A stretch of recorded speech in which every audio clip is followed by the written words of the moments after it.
What's up, guys? Chris here, back again with another video on the channel. In today's one, I want to talk to you guys about a full market watch, my thoughts on some of these future star cards, the overall market, things you guys might be able to do on Sunday with some of these IRL football matches. So we'll talk about a lot of that stuff, why I'm a little scared of the market right now as well, and why it's in this state maybe. So before we get into it today, if you guys can just drop a like on the video and subscribe if you're new around here, that'd be absolutely fantastic. We are very close to 9,000 subscribers on the channel, so any subscription obviously is very appreciated. Make sure to get involved with everything that's in the description. My free train Discord, which gives you all of the trading tips that I know in this game. You know, my Twitter, my Instagram, and of course my Twitch, where we do live trading almost every single day. So let's talk about the overall market right now, and obviously the place you want to start off with is Future Stars. Now, here's the Future Stars team right here. Ansu Fati, Gio Reyna, obviously. And some of these cards are starting to drop back down now. I think they got bought up a little bit. Some of them at least. They're starting to come back down now. And I think they'll keep coming back down probably later tonight.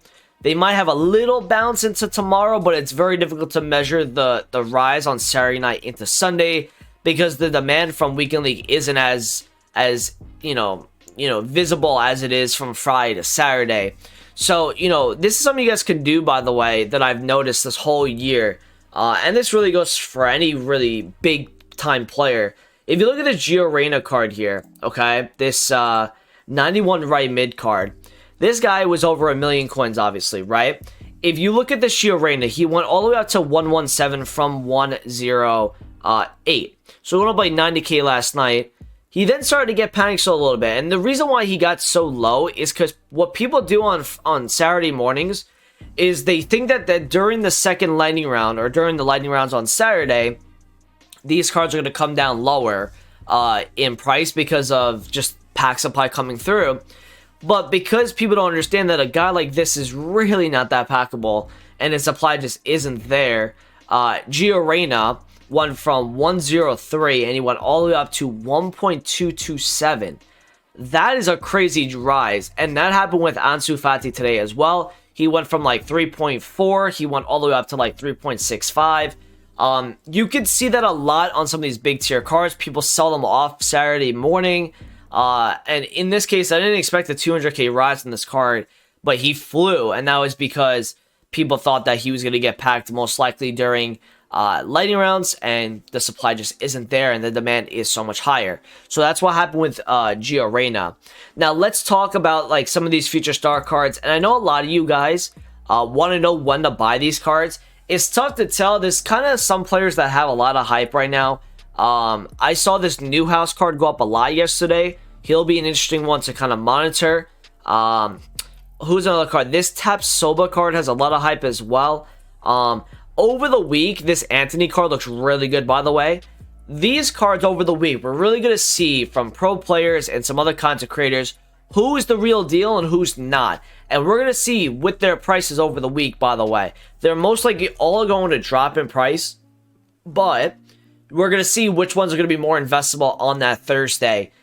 Because we invested in a few cards, and I'll show you guys some of them right now. Right, we invested in Kulusevski. He's up a little bit. You could have bought him in like the 460s. He at 490 right now. This Dalot was as low as like 47k earlier this morning. He's now back up to 52. For me, when that new Diego Dalot goes out of packs, this card I think is going to flourish. He's going to have an extra week of no supply. And he's a left back version, a mid-tier budget. I like this a lot. He also gets a strong link to that new Inform Rebic. A lot of it, AC Milan teams can be built right now with that the Tonali objective. So this card I think is going to keep rising. If you have this card that I told you to invest in them, just keep it. I think it's going to go a little higher. This Lunin I think is going to rebound. He was clearly over invested in. He's now down again, but I think he's going to rebound up over time. This Serginho, this one from like 340 to 365. He's not at his peak yet. I think he still has time to go up. And like I said, Kulusevski I think is going to rise further. The one that I'm not too sure about is this Isak card. Isak is getting absolutely killed, and I wonder if that's just due to this Renier card that came out in the objectives. Is probably really hurting this guy's price right now. Even if it's like a Bundesliga striker, that card, Renier, is getting a lot of hype right now. And I think, some of these strikers like Isaac, guys that were being invested in, but also people that had them in their teams, are trying to get this Renier card. And when investors and their inexperienced investors see this card dropping, it makes it 10 times worse for the player because it just keeps going lower and lower with that overinvestment. Can this guy flourish in the future? 100%, because for this card at 80,000 coins is pretty good. He's a really good looking card. He's obviously got that 5-star. I think weak footer skills with the 4-star in the other categories. So I forget which one it actually is, but he has a solid card. Now, let's talk about the overall market right now, and, I'm worried about it. I really am. These Team of the Years are getting absolutely killed today. The only ones that are actually holding price really nicely, Ronaldo, Mbappe, and I'd say Van Dijk. Those are the 3 right now that are really holding price. The rest of them, and Trent. Trent is also holding some decent price. The rest of them, though, Davies, Bruno. Look at Bruno and Kimmich today, by the way. Bruno yesterday was 4.225. He's now down at 4 mil almost. This Kimmich was 2.1 million. Yesterday. He's now down. If I go and show you guys his graph today, he went down to 1.92, and he's actually back down at that price right now. So it's kind of incredible, and we talked about this during Team of the Year. There was multiple buy windows on cards, but on that Thursday and Friday, there was such a buyback period on these cards, and then by that Monday and Sunday night, it really was a case of like, do we tell people to really buy these cards? Because, yes, they're going into packs on Tuesday at 6 p.m. that week, but they're already so heavily bought into, not because of investments. You don't buy into these cards at 2 million coins.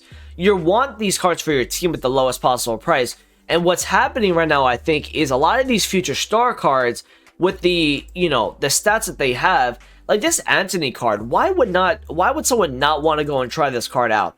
Why would someone not want to try out the Cam or the right mid Reina card, right? This Tap Soba card or this Ruben Diaz, right? These cards are sick. They have great dynamic images. I think the card design is incredible. So I think these are really driving the market in a certain way. And I think we didn't see much of a buyback yesterday on the Friday night.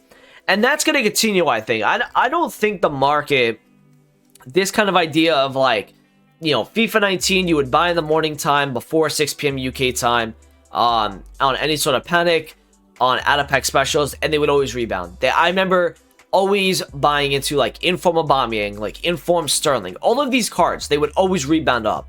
Buy Aubameyang from 320 to 370. It would just be a normal being a double dipping opportunity pretty much on Thursday and Fridays with flipping cards. We don't see that same kind of buyback this year. And that's due to, I think, E's doing a really good job, guys. And we've talked about it multiple times. If you've been watching me for months, you know what my theory is on this. This objective system is really taking people away from multiple sides of the market. People are running a lot of untradeable teams this year due to objectives, due to SBCs, right? But they're also not playing as much champs. And this is the part of the year where people are going to start to leave the game now, okay? I'll show you guys Neymar from last year and the year before that and kind of show you the comparisons to why it happened. And we've talked about that before, but I want to show the new people that are watching my videos why some of this stuff is happening. So, this Renier card, and everyone that I've heard is saying this card's really good. His physical is incredible. He's got great pace. For an 87, yes, it's a grind, but think about it. Think about the offset, right? You play 30 games a week in League, and you watch my 26 win reward week, and my best player was 82 Rebic. Now you go and complete 27 games for this card, and you get an 87 overall striker from Dortmund that gets links to your other Dortmund Reds or other Dortmund players, other Bundesliga players, other Brazilians. This is going to really drive the market in a certain way, and I think a lot of people with other objectives this year as well are just moving away from that FUT champ style. I think, this might be the last year we see of this style of FUT champions because they got to do something different. They're not increasing the percentage base of playing FIFA Ultimate Team for champs. Last year, there was a poll. 7% of all FIFA Ultimate Team players that logged into the game played FUT champs one time. 7%, okay? So think about that, right? that percentage, I can guarantee you right now, is lower, and that is due to the objective system. Think about the packs that we get as well. If I would be shocked if you don't have like an untradeable Varane in your team, or an untradeable Kante in your team, or an untradeable Mendy in your team, right? These players that people are still using right now are getting packed untradeable so much this year. Think of the player picks that we have right now. Player picks are being shown by every content creator, and people are seeing that these player picks are actually really good, and they give out future stars, they give out the Neymars, the Mbappes, whatever. People are more inclined to go and sell cards off because they're not playing with them in Weekend League anymore due to just Weekend League being irrelevant right now. And they're doing these player picks, so it's causing this kind of mass sell-off on the market. And think about it, right? Like, why would someone want to play Weekend League? You have these 30 games here to grind. And listen, if you're going to play Weekend League, if I would say the majority of the people that play Weekend League, they're playing to 14 wins. I know for a fact that when it comes to matchmaking, right? And this is getting into a FUT Champs conversation, but this is really my thoughts on this stuff, is FUT Champions has been the sweatiest I've ever had to play in this year compared to any other year. And the reason for that is because the only players that are playing FUT Champions at a high level this year are the really, really competitive players and the hardcore players. Anybody that is kind of like a casual player, someone that's kind of like on the fence between hardcore and casual, is not really playing champs past 14 wins, right? Or even 11 wins for some people. They just want to get their auto qualification, get a couple of picks per week, and that's it. And that's totally fine because EA's not done anything to this mode in 3 years. FIFA 19 was the first year we had 30, right? We haven't had anything different in the last 3 years, and this mode is just getting really, really, tiresome to people. People don't want to play this anymore, and it really is making the market irrelevant because people, if you have all these untradables from objectives and you can grind these untradable cards through objectives and get those packs as well, right? You can pack some of these future star cards in those save packs. You can get the Varanes, the Mendys, the Neymars, the Mbappes, and what that's going to do is there's so much supply that's on the market. Nobody needs to buy these cards anymore. They have them in their teams already. So people are running more untradeable than ever. If you look at me, for example, right? I have like 2 million coins, right? If you look at my squad, my whole squad is untradeable. The only player that I have tradable is this Mendy. But my club is all untradeable. And this is because I put a lot of coins into, obviously, Team of the Year upgrades. But just imagine the amount of people that have all these cards untradeable now. And you're just seeing that on the market right now. There's so many cards dropping in price due to just everyone has these cards already, okay? And the idea of FUT Champions isn't like what it used to be for a lot of people. So let me show you guys quickly this Neymar. And I talked a little bit more about Champs than I actually wanted to. But this is kind of like, this is Neymar in a normal year, okay? This is FIFA 19, right? He has a little bit of a bounce back from Team of the Year, obviously, kind of like what we saw this year. But what's happening is as people about 3 weeks after, Team of the Year, they're starting to leave the game now. Right, this is the time of the year where people are starting to leave the game. They're tired of it in general, and now they're starting to just leave the game. And the more people that leave the game, the less coins are on the market. So it just makes the overall market drop. So guys like Neymar, and as the supply obviously is coming through, they just keep dropping and dropping and dropping. Now you see these little peaks and valleys. He's going up on Thursdays and Fridays, of course. But again, we've seen that this year where on Friday nights the market does not do what it did in FIFA 19. Now, if I show you guys FIFA 20 Neymar, right, and this is kind of like an unrealistic Neymar, he goes, he obviously has that huge rise after Team of the Year time, but he dropped a ton, and that's when people were leaving the game. Now, this March 9th, and we've talked about this in so many different videos, this card goes up 100,000 coins, and that's nothing but because of COVID-19. If COVID did not come out, people would have gone on about their lives the same as they've done in every other FIFA. They're done with FIFA. They don't want to have anything to do with it. But in COVID, it forced people to kind of be in lockdown. So they were in their house. They were bored. What are we going to do? Oh, I have, all these coins on Ultimate Team. Team of the Season's coming soon. Fall birthday's here. Right? I'm going to play some Ultimate Team now. And it got so many people back involved in the game. And that's why you saw these prices start to rise last year. But I don't think you see that this year, right? Unless there's like these new variants of COVID that come out that just make people have to stay in lockdown.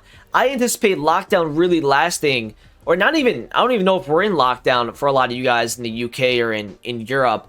But this stuff is going to be gone very, very soon. Like, I think some sort of normality is going to happen in a few months' time here. And that's going to obviously really impact the market because you're going to have less people on FIFA having less coins on the market. That's the biggest thing. The more people on the game, the more coins available to people, the more people have to buy a Neymar, Mbappe, Cristiano, all these type of cards. So I'm really fearful of this market right now. I'm not saying go and sell your cards, by the way. I'm really not. If you bought a team of the year for your team, keep it. Just freaking keep it, okay? Because these cards, once they get rare, they should kind of rise a little bit just because of that rarity. Let's talk about a little bit at the end of this video.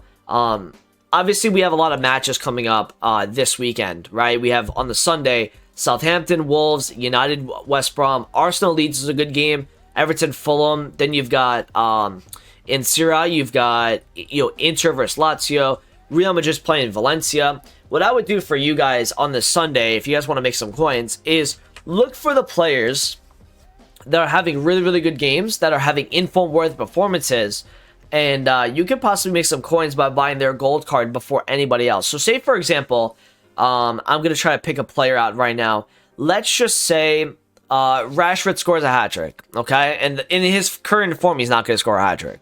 But what I would do is, because if Rashford does score a hat-trick, I know for a freaking fact that a lot of people, a lot of Patreons are going to probably go and try and invest in this card. So I'm going to be one of the first ones in on this. So if he's currently, kind of down on that Sunday, maybe a couple thousand coins due to supply, due to weekly sell-off, whatever, right, at 35K, right, I'm going to try to really pick this card up because I think investors would carry this card up to like 40 to 41K at the very least. So, always be on the lookout on Sunday of, the certain performances that people are having and kind of buying their golds, because they'll go out of packs and investors will buy into them. And then you could sell to investors and you can make your profit that way. And it's very, very satisfying. In the last video, we talked about Team of the Week, we talked about Man of the Match cards. The reason why I didn't kind of talk to you guys about this Jesus card is because of this Renier, and I think this Renier is going to really put a strain on this Jesus. Now, he's been fluctuating a lot recently, but he's currently down. Like, he went back to like 350 today. He's now down at 308 again. I'm interested in this card, just kind of monitoring it right now. And I've also looked at the Pie card, but the reason why I don't like the Pie too much is because David's out. And David is obviously future star, that's 200,000 coins. And as he's dropping, right, the kind of alternatives in Ligue 1 may drop with it. And that's why the Pie, I'm not really liking the 260 price just yet on that. Now, this Veron card obviously is down a little bit today due to this Todibo SBC. So if you want to buy Veron for your team, I think this weekend is going to be your low point still. I think there will be people looking to buy this Veron card up. And he's actually, he's really down. Like, he's 870 right now. If I look at this Veron for you guys, and this is a long video, but this is going to be a video that I think you guys want to listen to. This Veron today was like 930, 940 actually. He was highest at 980 yesterday. So he's down a good amount. I don't know how much lower this guy can actually go. It's not a great stat boost on his gold card, but you know what? It's an inform Veron. It's got a dynamic image. It's different, right? So you want to be looking, just keep monitoring these prices if you want Veron for your team, because it could be lowest this weekend, obviously. I hope you guys enjoyed the video today. A lot of talk in this one, but hope you guys enjoyed it. Thanks for watching. I'll talk to you guys in a video soon. Peace out.